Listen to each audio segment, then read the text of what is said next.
Hi everyone. Today I will show you how to operate this semi-automatic ultrasonic tube filling and sealing machine.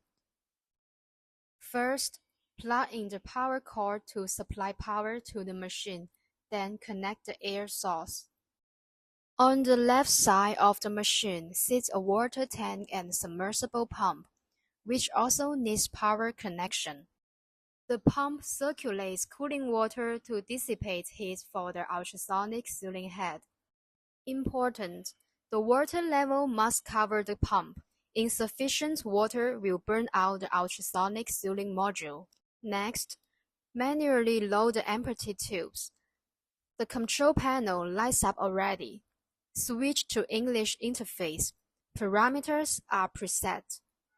If mode reads manual on screen, tap once to change to auto. Then press the green button to start operation.